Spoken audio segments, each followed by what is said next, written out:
blizzard howled like a living thing. Ada Kingsley pressed her back against the convenience store wall, her second-hand coat doing nothing against the brutal wind. She checked her phone. Dead, just like her bank account. She was freezing, broke, and alone in a foreign city. She turned to rush home but stopped. Red, bright, fresh crimson was seeping through the snow in the alleyway. A man. He was collapsed beside her building, blood soaking through his white dress shirt. His face was beautiful even in unconsciousness. Sharp jawline, dark hair plastered to his forehead, lips going blue.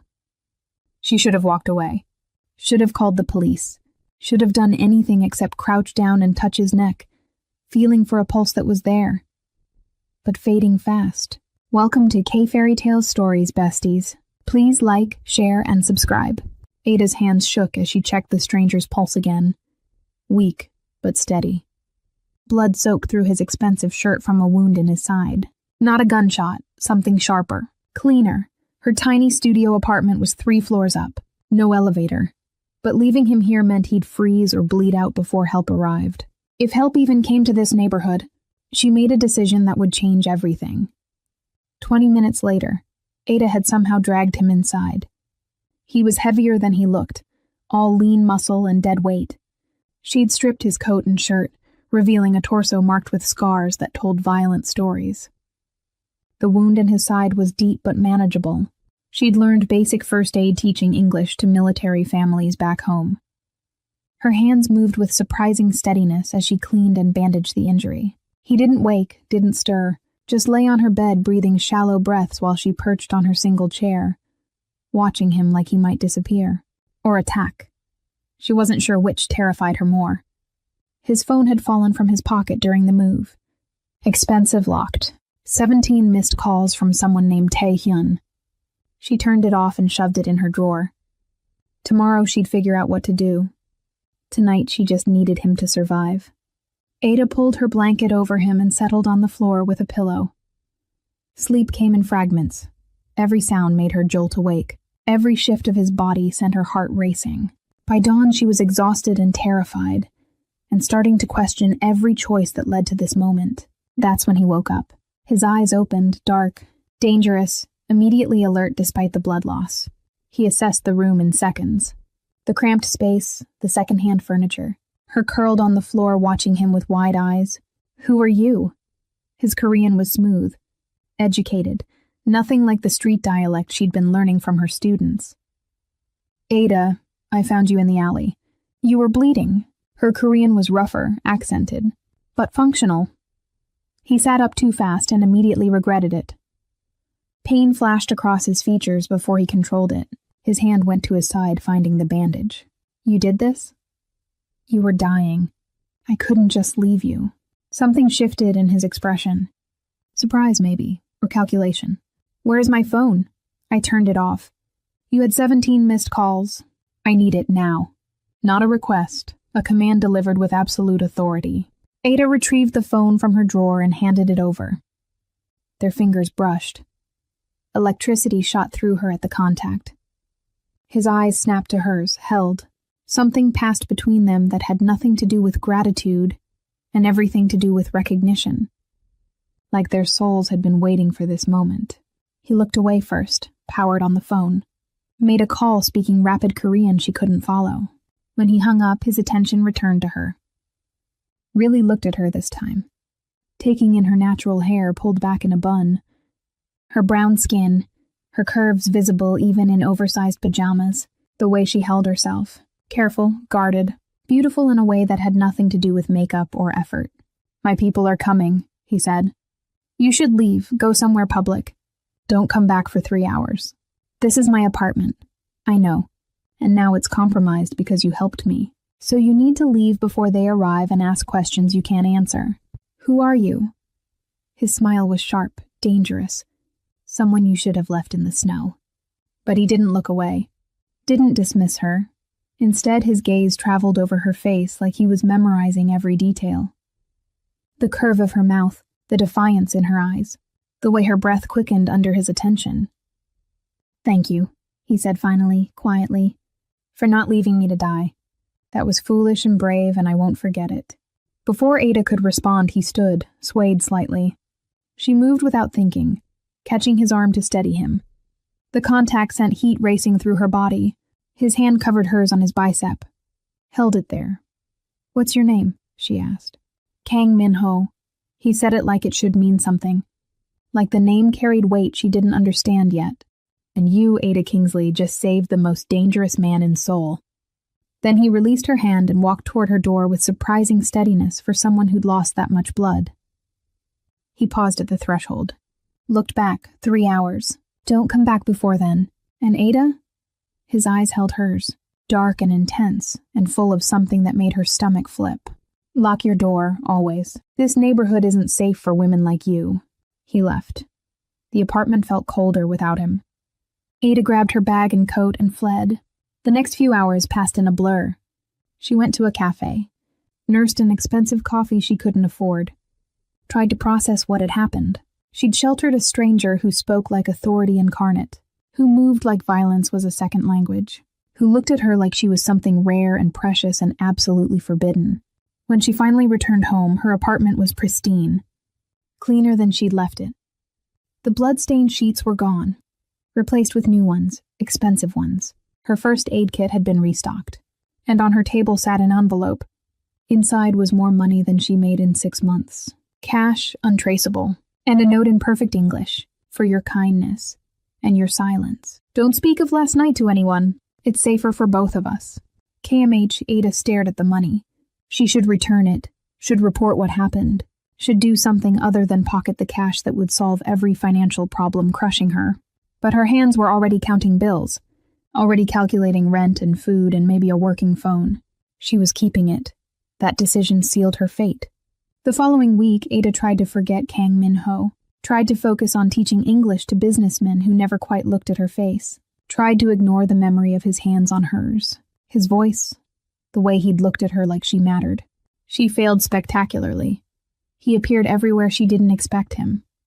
At the convenience store where she bought cheap meals, in the cafe where she graded papers, standing outside her apartment building in the rain like he had every right to be there. "You're following me," she said the third time she spotted him. Direct, confrontational. Her mother had raised her to never back down even when she should. "I'm ensuring you're safe." He stood under an umbrella looking infuriatingly dry while rain soaked her coat. "Why?" "Because you helped me. That makes you my responsibility. I don't need a bodyguard." "No. You need someone to explain that the men who hurt me know about you now. Know you treated my wound. Know where you live." He stepped closer. "So either accept my protection or leave Seoul. Those are your only options." Fury ignited in her chest. "You don't get to dictate my life. I'm trying to keep you alive." His voice rose slightly, the first crack in his control. "The people who want me dead won't hesitate to hurt you to get to me. Do you understand what that means? What they'll do to you?" The words hung between them. Rain fell harder. They stood on the street in the downpour staring at each other. Ada should have been terrified. Should have run. Instead, she found herself stepping closer. "Then tell me who you are." "Really?" Minho's jaw clenched. Water dripped from his hair. His expensive suit was ruined, and he looked at her like she was the only thing in the world that mattered. "I run the King family business. Legitimate operations and less legitimate ones. I have enemies, many enemies, and now they think you're important to me." "Am I?" The question escaped before she could stop it. Vulnerable Rob, his eyes darkened. "You saved my life. That makes you important." "That's not what I'm asking." He moved so fast she didn't see it coming. One moment they were separated by rain and air. The next his hand cupped her face, gentle despite the calluses, despite the violence he was clearly capable of. "Yes," he said quietly, fiercely. "You're important. You've been important since the moment I woke up and saw you watching over me like I was worth saving. So yes, Ada Kingsley, you matter. And that terrifies me more than any enemy ever could."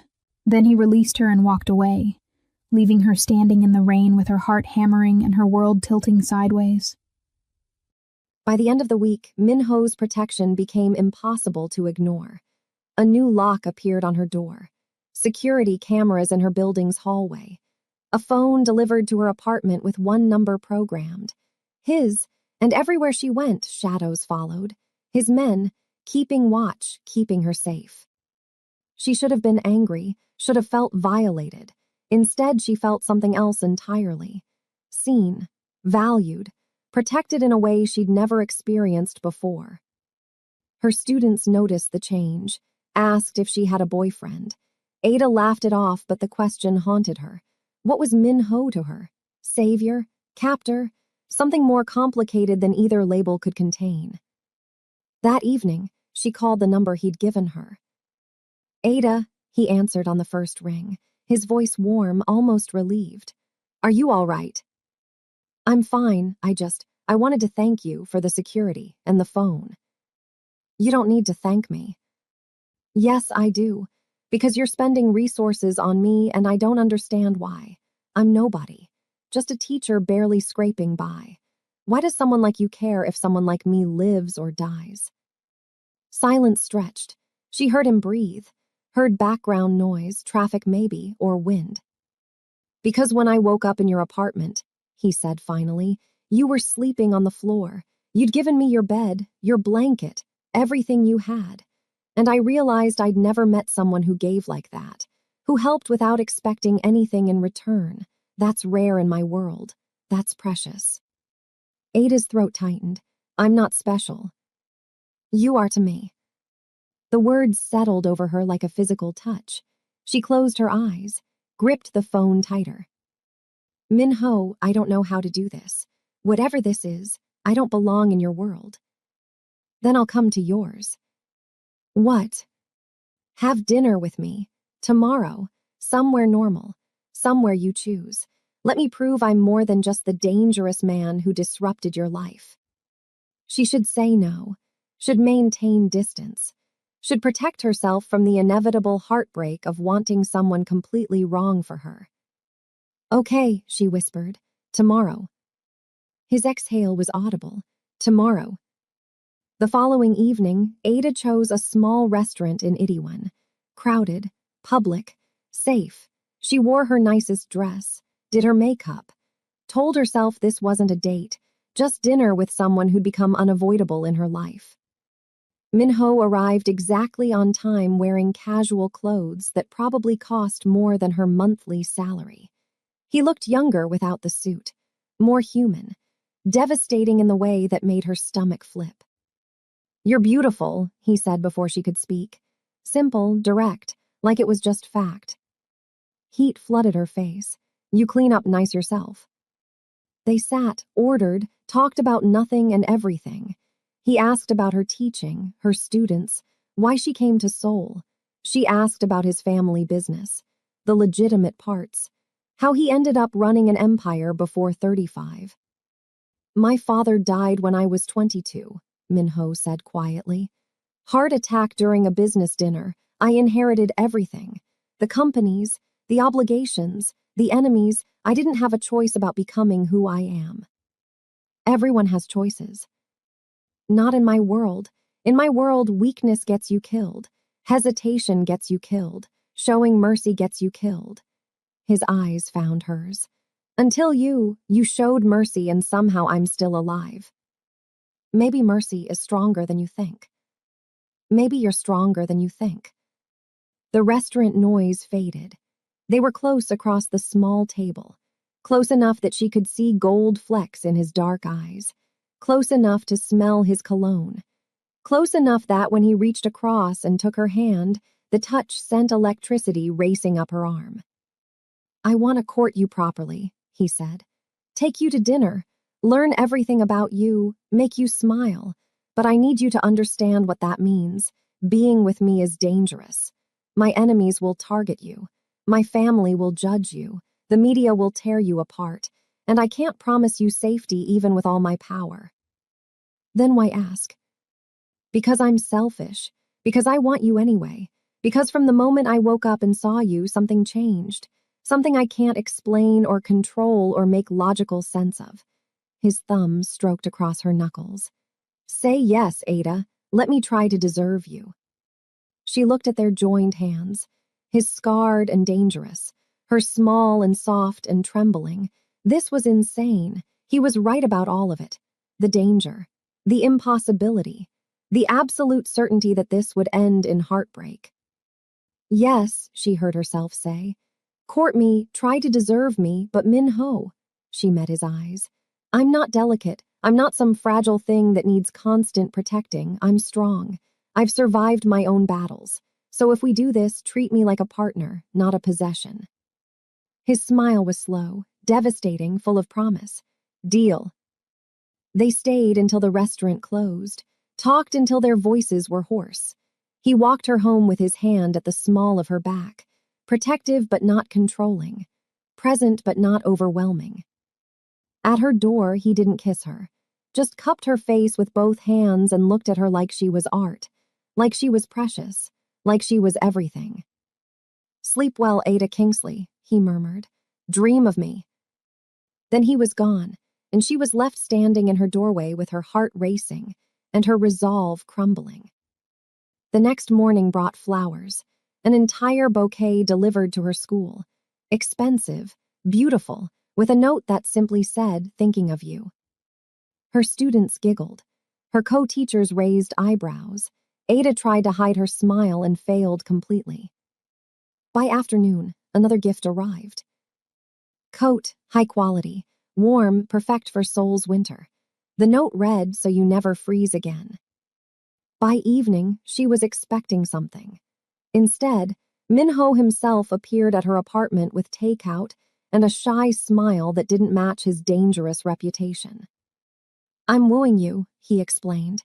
Is it working? Maybe, Ada said, fighting her grin. Come in.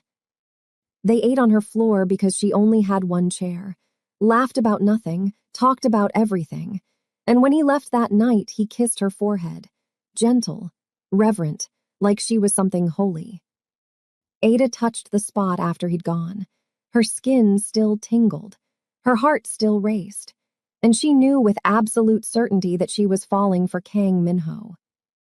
The danger came on a Tuesday. Ada was leaving school when a black van pulled up. Men poured out, grabbed her before she could scream. A cloth covered her face. Chemical smell, chloroform maybe. The world went fuzzy, then black. She woke in a warehouse, concrete floor, dim lighting, her hands zip-tied behind her back. Fear crashed through her, but she forced it down, forced herself to breathe, to think, to survive. A man entered, older, scarred, smiling in a way that made her skin crawl. Miss Kingsley, he said in accented English. Welcome. I'm sorry about the rough handling, but we needed to get Kang Min-ho's attention. And you, my dear, are the perfect bait. Terror locked her throat, but she forced words out. He'll kill you for this. He'll try, and while he's distracted trying to save you, my men will put bullets in his skull. The man crouched in front of her. Nothing personal, just business. You were simply unlucky enough to matter to a man who's made many enemies. He stood, left her alone in the cold warehouse. Ada tested the zip ties. Too tight. She looked for anything sharp, nothing within reach. So she did the only thing she could. She prayed that Min-ho was as dangerous as everyone said, that he'd come for her, that love was stronger than violence. Hours crawled past, then she heard it. Gunfire, shouting, the sound of men dying. The warehouse door exploded inward. Min-ho entered like an avenging angel. Blood spattered his face and clothes, but none of it was his. His eyes scanned the space, found her, and something in his expression absolutely shattered. He was across the room in seconds, cutting her restraints with a knife that probably just killed someone, pulling her into his arms so tight she couldn't breathe. His hands moved over her frantically, checking for injuries, making sure she was real. I'm okay, Ada managed. I'm okay. You're not okay. They took you. They put their hands on you. His voice broke. Ada, I swear to you, everyone involved in this is dead or dying. I won't let anyone hurt you again. Never again. Then he kissed her, desperate, fierce, claiming her mouth like he owned it, like she was oxygen and he was drowning. Ada kissed him back with everything in her, all her fear, all her relief, all the feelings she'd been holding back. When they finally broke apart, both breathing hard, his forehead rested against hers. "Mine," he whispered. "You're mine now, say it." "Yours," she agreed. "I'm yours." The ride back to his penthouse was silent. Tension crackled between them. His hand stayed on her thigh, possessive, grounding. Every few seconds, he'd glance at her like making sure she was still there. Inside his home, the space was massive, modern, cold except for his presence. He guided her to the bathroom, started a shower, began to undress her with shaking hands. "Minho," she whispered, "I'm okay, really." "I need to make sure." His voice was wrecked. "Please, Ada, let me take care of you." She nodded, let him strip away her clothes, let him guide her into the shower. Let him wash the warehouse dirt from her skin with a gentleness that contradicted everything about him. His touch was reverent, careful, like she might break. When they were both clean, he wrapped her in a towel, carried her to his bed, laid her down like she was precious. His eyes traveled over her body, taking in her curves, the way the towel clung to her damp skin, the rapid rise and fall of her chest. "I almost lost you," he said roughly. "I almost lost you, and we haven't even begun." Ada reached for him, pulled him down to her. "Then begin now. Love me now. Show me I'm alive." What happened next was tender and desperate and absolutely perfect. He worshipped every inch of her, made her feel beautiful, made her feel cherished, made her feel like the most important thing in his world. And when they finally came together, it was like two broken pieces finding their fit, like salvation and damnation wrapped into one perfect moment. Afterward, they lay tangled together. His hand stroked her hair, her head rested on his chest, listening to his heartbeat, strong, steady, alive. "I love you," he whispered into the darkness. "I know it's too soon, I know we barely know each other, but Ada, I love you completely, irrevocably, forever." Tears burned her eyes, happy tears, overwhelmed tears. "I love you too." His arms tightened around her. "Then stay, move in here, let me protect you properly. Let me love you the way you deserve."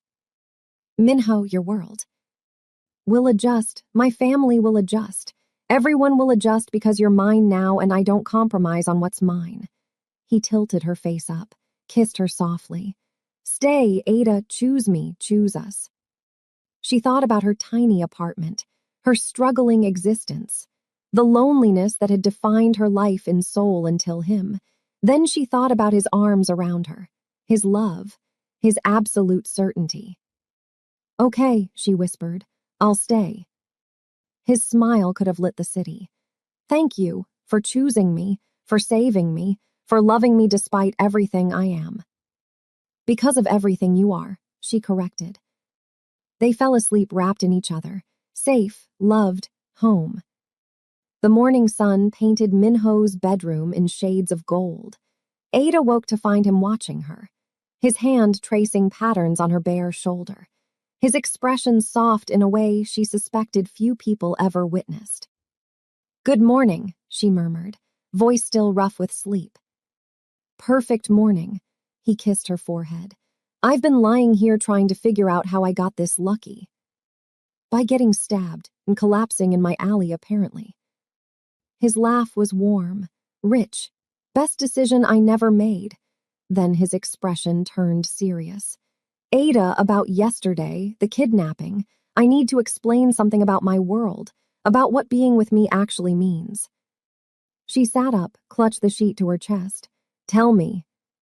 The Kang family controls most of Seoul's underground economy. Shipping, real estate, information networks. My grandfather built it from nothing. My father expanded it, and I inherited all of it at 22 when he died. Minho's jaw clenched. "I've tried to go legitimate, tried to transition us into legal operations, but there are people, rivals, enemies who profit from chaos, who want me dead so they can take what's mine. Like the man who took me. Lee Sang-woo, head of the Lee Syndicate. We've been at war for 5 years. Yesterday was his move. He failed, but there will be others." Fear tried to claw up her throat, but Ada pushed it down. Then we prepare for them, together. You don't understand what you're agreeing to, being my woman, my partner. It means danger. It means scrutiny. It means people will judge you, threaten you, try to use you against me. His hand cupped her face. I want you more than I've ever wanted anything, but I won't trap you if you want to leave. If this is too much, I'll let you go. I'll protect you from a distance. I'll make sure you're safe even if it kills me. Ada looked at this powerful man offering her freedom when she knew it would destroy him. Looked at the vulnerability in his eyes, the fear that she'd choose safety over love, and she made her choice. I'm not leaving, not now, not ever. Whatever comes, we face it together. She kissed him softly. You don't get to protect me from yourself. Min-ho, I choose you, all of you, the danger included. Relief crashed across his features. He pulled her close, held her like she might disappear. Thank you, God, thank you. They stayed in bed until noon, talked about logistics, her moving in, her job, how to navigate his family. His mother would be difficult. His younger sister would either love or hate her.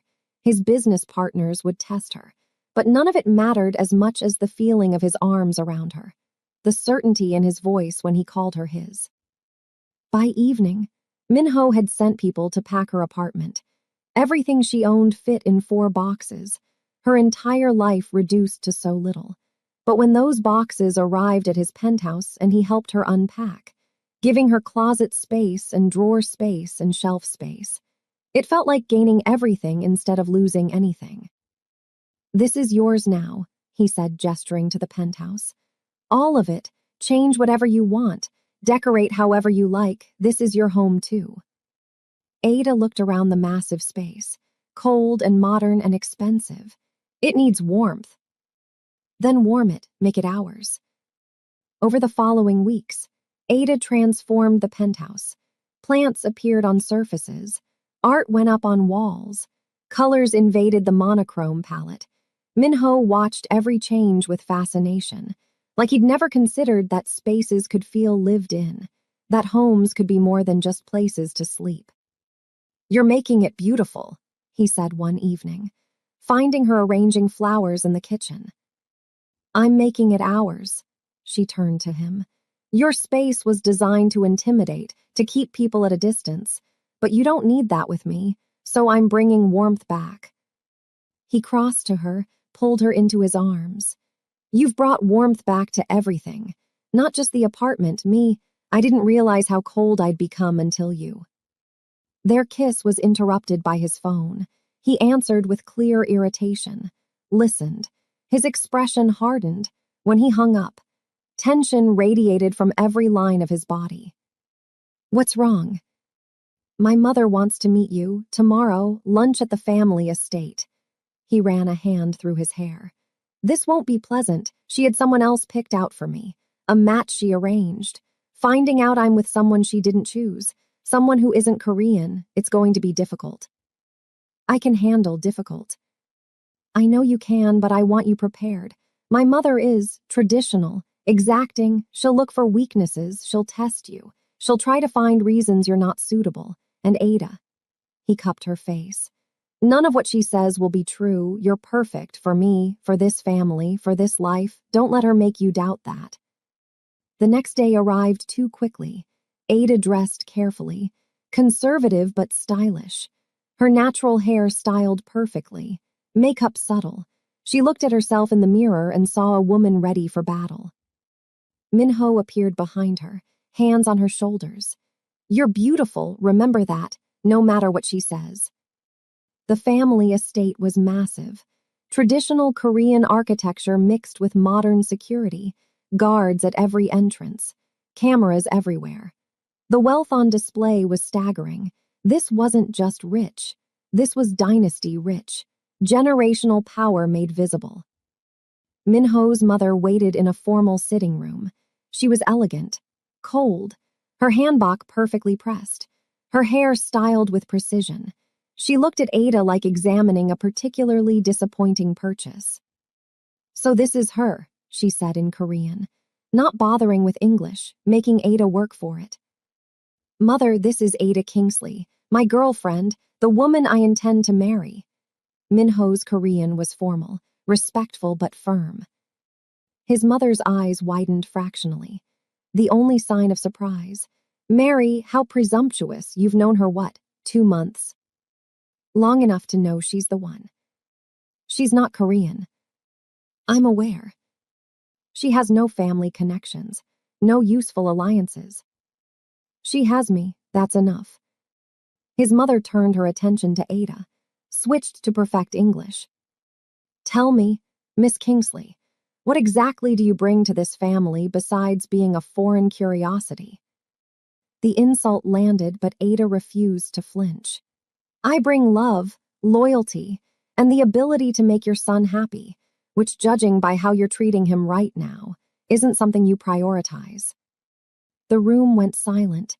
Minho's mother stood, walked closer, studied Ada with new intensity. You have fire, I'll give you that, but fire without breeding is just destruction waiting to happen.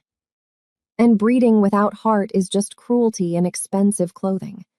Ada met her gaze, refused to back down. You can dislike me, you can try to break us up, you can make this as difficult as you want, but I love your son, and he loves me. That's not changing no matter how many tests you put me through. Something shifted in the older woman's expression. Not approval exactly, but recognition. Minho, leave us. I want to speak with her alone. Mother. I'm not going to hurt her. I just want to talk, woman to woman. Minho looked at Ada. She nodded. He squeezed her hand once, then left. The door closed behind him with finality. His mother sat, gestured for Ada to do the same. My son's father was murdered. Did he tell you that? Ada's blood went cold. He said heart attack. That's what the official report says, but I was there. I saw the poison in his wine, watched him convulse, held him while he died. The older woman's voice was steady, but her hands shook slightly. The man responsible was a business rival, someone my husband trusted, someone who sat at our table and smiled while planning murder. I'm sorry. Don't be sorry, be aware. This family has enemies, real ones who kill, who destroy, who won't hesitate to hurt anyone my son loves. And you, Miss Kingsley, you're visible, vulnerable, a perfect target. She leaned forward. I'm not rejecting you because you're not Korean. I'm warning you because you don't understand what you've signed up for. My son is powerful, but that power comes with a price. People close to him die. It's not a possibility, it's a pattern. Then I'll break the pattern. How? By loving him enough. That's naive. By being strong enough, smart enough, fierce enough to survive. Ada's voice hardened. I'm not some delicate flower. I grew up fighting for everything I have. I came to a foreign country alone. I survived poverty and loneliness and every obstacle thrown at me. Your son's enemies don't scare me more than my own struggles already have. His mother studied her for a long moment. Then something remarkable happened. She smiled, small, genuine. Perhaps I was wrong about you. Perhaps you do have what it takes. She stood. I won't make this easy. I still have concerns, but I won't actively oppose you either. Prove to me you can survive this world. Prove you won't get my son killed trying to protect you. Do that and you'll have my blessing. I will. We'll see. She moved toward the door, paused. He loves you more than I've ever seen him love anything. That's dangerous for him. Love makes men weak, makes them vulnerable, makes them stupid. Don't let his love for you be what destroys him. Then she was gone, leaving Ada alone in the formal room with her heart racing and her resolve strengthening. Minho found her minutes later. Are you okay? What did she say? She warned me, tested me, then gave me provisional approval. Provisional. I have to prove I can survive your world, prove I won't get you killed. Ada stood, moved into his arms. So that's what I'll do. His hold tightened. You don't have to prove anything, not to her, not to anyone. Yes, I do, because she's right. I'm a liability right now. I don't know your world, don't understand the threats, don't have the skills to protect myself. She pulled back, looked up at him. Teach me, Teach me how to move in your world, how to defend myself, how to be a partner instead of a weakness. Pride flickered in his eyes. Okay, we start tomorrow. The training began at dawn. Minho's security chief was a former Special Forces operative named Hyun. Serious, professional. He looked at Ada like she was a problem to solve. She needs everything, Minho told him. Self-defense, weapons, situational awareness, threat assessment. I want her dangerous. Hyun nodded. This won't be easy. I don't want easy, Ada said. I want effective. What followed were the most brutal months of her life. Every morning before teaching, she trained hand-to-hand combat, weapons handling, escape techniques, how to read a room for threats, how to identify exits, how to stay alive when everything went wrong. Her body transformed, muscles defined, reflexes sharpened, confidence built. She went from helpless to capable, from liability to asset, and through it all, Minho watched with fierce pride. You're incredible, he told her one evening, watching her practice knife work. Most people would have quit weeks ago. I'm not most people. No, you're mine, and you're perfect. Their relationship deepened. Every night they fell asleep tangled together. Every morning they woke reaching for each other. The chemistry between them was magnetic, addictive. Minho couldn't keep his hands off her. Ada couldn't get enough of his touch. Their intimacy grew from desperate to profound, from physical to emotional to something that felt like destiny. But danger still lurked. 4 months into their relationship, Ada was leaving the training facility when a car pulled up, not one of Minho's. The window rolled down. A man inside smiled. Handsome, dangerous. Ada Kingsley, I'm Park Jae-hoon, business associate of your boyfriend's. He asked me to drive you home. Every instinct screamed wrong. I'll call Minho to confirm. Please do. She pulled out her phone. It was dead. Convenient, too convenient. I'll walk, thank you. She turned to leave, heard the car door open. Spun. Her training kicked in. The man lunging for her met her elbow in his throat. He staggered. She ran, heard footsteps behind her. More than one person. This was coordinated. She ducked into an alley, pulled the knife Minho insisted she carry, pressed her back to the wall, waited. When the first man rounded the corner, she struck. Fast, precise. Didn't kill him but left him bleeding and cursing. The second was smarter, kept his distance, pulled a gun. Kang Minho wants you alive, but he didn't say unharmed. Come quietly or I start shooting body parts. Ada calculated odds. She was good but not bulletproof. She needed a distraction. Her hand found her emergency beacon. The one connected directly to Minho's security. She pressed it. Help would come. She just needed to survive until then. Okay, she said, lowering the knife. I'll come. The man smiled, moved closer. His mistake, Ada threw the knife, not at him, at the car's tire. The blade punctured rubber with a satisfying hiss. The man spun. She ran the opposite direction, heard him curse, heard gunshots.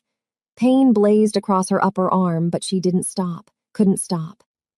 She made it 3 blocks before SUVs surrounded her. Minho's men. Hyun emerged first, assessed her, saw the blood. We need medical now. I'm fine, just a graze. Boss is going to lose his mind. Boss is already there. Minho's voice cut through. He pushed past his men, reached her.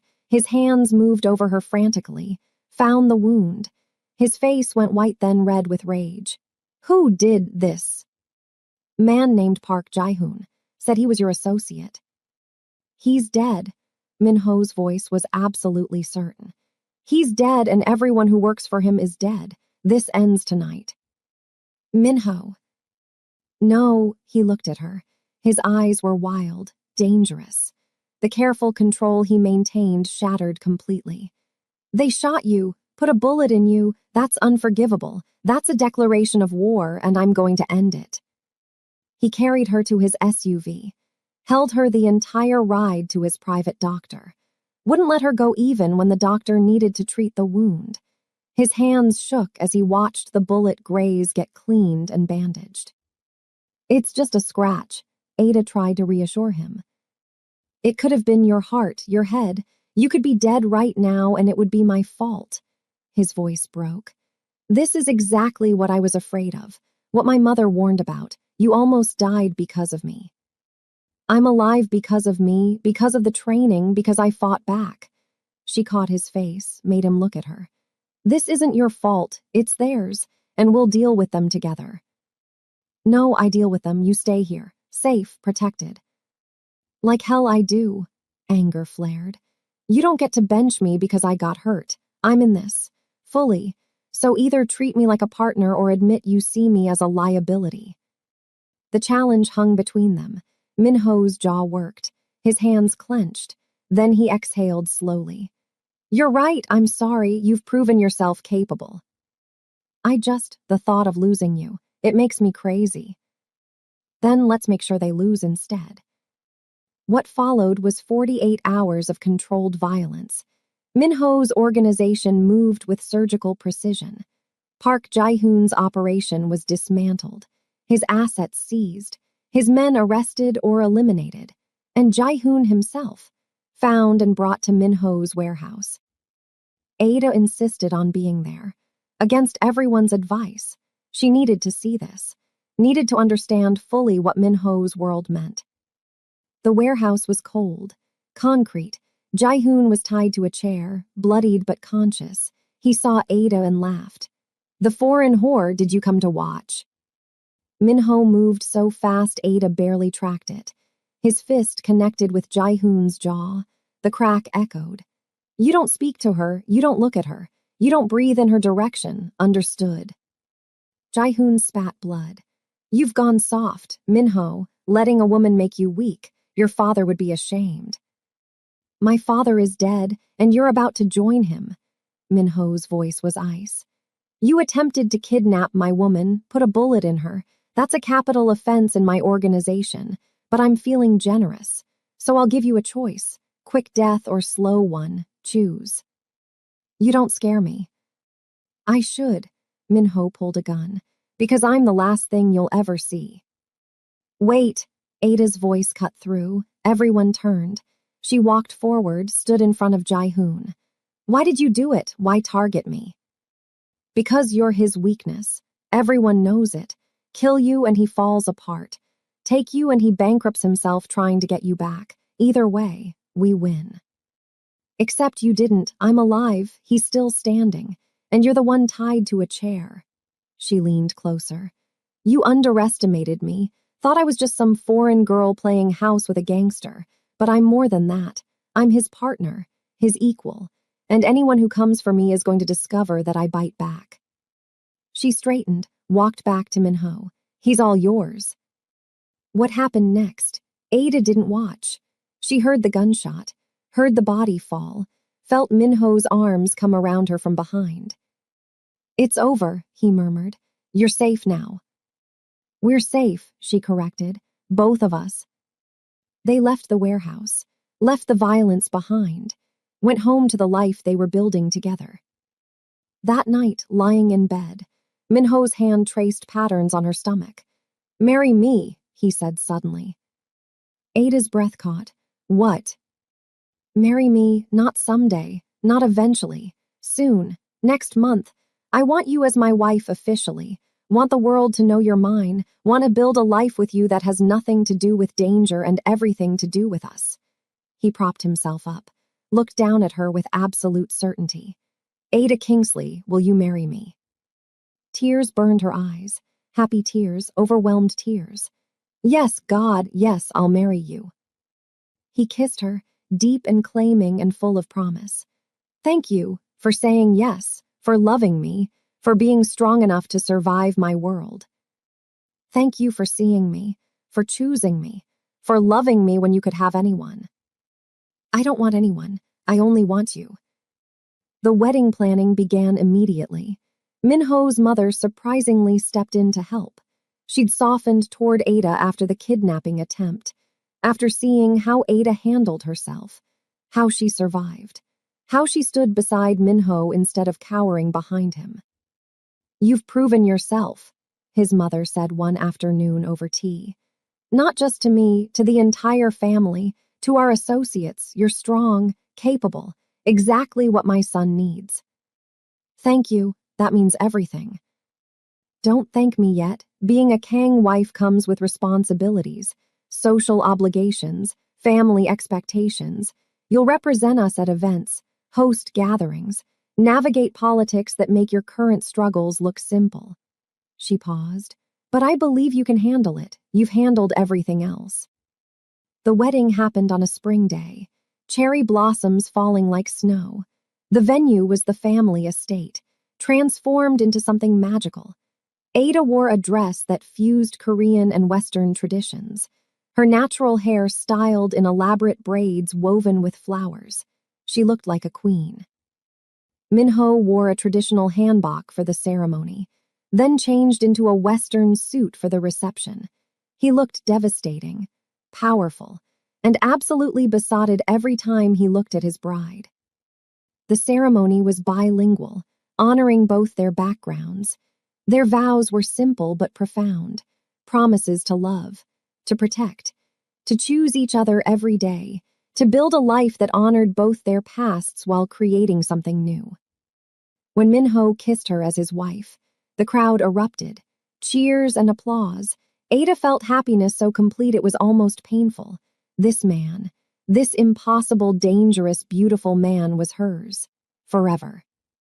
The reception lasted until dawn, dancing and drinking and celebration. Minho barely left her side, his hand constantly at her waist, his eyes tracking her every move, possessive and proud and absolutely in love. "Have I told you how beautiful you are?" he murmured during a slow dance. "Only about 50 times tonight." "Not enough, I'll tell you 50 more." He spun her, pulled her close. "You're the most beautiful woman I've ever seen. And you're mine, my wife, my partner, my everything. And you're mine, my husband, my protector, my love." They left the reception early, eager to be alone, to start their lives as husband and wife properly. In the car, Minho couldn't keep his hands off her, kissing her neck, her shoulders, whispering promises that made her blush. "Patience," she laughed. "We'll be home soon." Not soon enough. Their wedding night was tender and passionate and absolutely perfect. They took their time, learned each other all over again as husband and wife, and when they finally came together, it felt like coming home, like everything in their lives had led to this moment, this person, this love. Afterward, Ada lay in Minho's arms, tracing the scars on his chest. "Tell me something. When you woke up in my apartment that first morning, did you know?" "Know what?" "That this would happen, that we'd end up here." Minho was quiet for a moment. "I knew something, that you were different, important, that my life had just changed in ways I couldn't understand yet. But this happiness, this love, no, I never imagined I could have this." He kissed her hair. "You gave me something I thought was impossible, a future that's more than just survival. Thank you for that. Thank you for choosing me, for fighting for us, for being exactly who you are." They fell asleep tangled together, safe, loved, home. 6 months into their marriage, Ada woke feeling strange, nauseous, exhausted despite a full night's sleep. She knew before taking the test what it meant, but seeing the positive results still made her breath catch. She was pregnant, carrying Minho's child. Their child, a new generation, a future built from love instead of violence. She found him in his office, working on legitimate business. The transition he'd promised was happening, slowly, carefully, but happening. The Kang family empire was becoming legal, respectable, clean. It was Ada's influence, her push for something better, something their children could inherit with pride instead of shame. "Minho," she stood in the doorway, her heart racing. He looked up, saw her expression, was on his feet immediately. "What's wrong? Are you okay?" "I'm pregnant." He froze, completely still, processing. Then he was across the room, pulling her into his arms, lifting her off her feet, spinning her until she laughed. "We're having a baby," he said, voice thick with emotion. "A baby, our baby, Ada, God, I love you so much." "I love you too." He set her down gently. His hands moved to her still flat stomach, wonder on his face.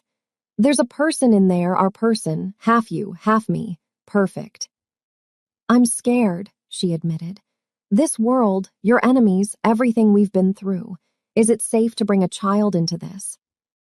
"I'll make it safe, I swear to you. Our child will grow up protected, loved, with every advantage I can provide. And they'll have you as a mother, which means they'll be strong, fierce, capable of anything." He kissed her softly. "We're going to be okay, all three of us." The pregnancy was smooth. Minho was impossible. Hovering, overprotective, treating Ada like she was made of glass. She tolerated it mostly because she found it endearing. This powerful, dangerous man reduced to anxious, expectant father. His mother was thrilled, finally warming to Ada completely. "A grandchild, thank God, I thought I'd die before seeing one." She fussed over Ada constantly, made sure she ate properly, rested enough, had the best doctors. The nursery was prepared months in advance. Gender neutral because they wanted to be surprised. Yellow and white, soft and warm. Everything a baby could need, and quite a bit they probably wouldn't. "You've bought enough clothes for quintuplets," Ada said, sorting through the mountain of baby things. "I want options. This is excessive." "Nothing is excessive for our child." Labor started on a Tuesday evening. Ada's water broke while they were having dinner. Minho went into full crisis mode, called the doctor, called his mother, called every security person on his payroll, had them mobilized in minutes. "It's just labor," Ada said through a contraction. "People do this every day." "You're not people, you're you, and I'm terrified." The birth was long, difficult, but worth every moment. When their daughter finally arrived, screaming her displeasure at the world, Ada cried, Minho cried. Even the doctor looked a bit emotional. "She's perfect," Minho whispered, holding his daughter for the first time. "Absolutely perfect. Look at her. Ada, we made this beautiful, perfect person." Their daughter had Ada's skin tone, Minho's eyes, a head full of dark hair. She was beautiful, healthy, absolutely perfect. They named her Hana, meaning one, first, because she was the first of their forever, the beginning of their family. Minho was a natural father, surprising everyone including himself. He changed diapers, did night feedings, sang Korean lullabies in the middle of the night, was wrapped completely around his daughter's tiny finger from day one. "I never knew I could love someone this much," he said one evening, watching Hana sleep in her crib. "I love you more than life, but this is different. She's part of both of us, the best parts." "We did good," Ada agreed, leaning against him. "We did perfect." A year after Hana's birth, Minho threw a massive party, celebrating her first birthday, celebrating their family, celebrating the life they'd built from impossible circumstances. The guest list was staggering. Family, friends, business associates from both legal and formerly illegal enterprises. Even Ada's family flew in from America, her parents meeting their granddaughter for the first time. "You've built something beautiful," Ada's mother said, looking around at the party, at the massive estate, at Minho holding Hana with absolute adoration. "I was worried when you told me you were involved with him, but seeing this, seeing how he loves you, how he provides for you, I'm just grateful. He's a good man, despite everything. He's good to me, to Hana. That's all that matters." That's everything that matters. The party lasted all day. Hana was delighted by all the attention, all the presents, all the people celebrating her. She laughed and played, and when she got tired, rested against her father's chest, safe, loved, absolutely secure. That evening, After everyone had left, after Hana was asleep, Minho and Ada stood on their terrace, looking out at Seoul, the city that had brought them together, that had tested them, that had ultimately given them everything. "Do you regret it?" Minho asked. "Saving me that night, everything that came after?" "Never, not for a second." Ada turned in his arms.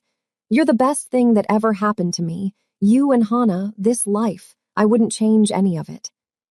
Even the danger, the kidnapping, the violence. Even that, because it proved we're strong enough to survive anything, together." He kissed her, soft and deep and full of promise. "I love you more every day. I didn't think that was possible, but it is. Every morning I wake up and love you more than yesterday. I love you too, my dangerous man, my protector, my husband, my love." They stood like that for a long time, holding each other, watching the city, grateful for every impossible moment that led them here, to this life, this love, this family. Inside, Hana slept peacefully, dreaming whatever Bobby's dream, safe in the knowledge that she was loved beyond measure, protected by a father who would burn the world down to keep her safe, nurtured by a mother who'd proven she could survive anything. The future stretched ahead, full of possibility, full of challenges, full of love that had been forged in fire and emerged stronger for it. Minho and Ada had started with nothing except a freezing night and a choice to help a stranger. They'd built everything else. A love that conquered danger, a family that defied the odds, a life that proved sometimes the most impossible things were the most worth fighting for.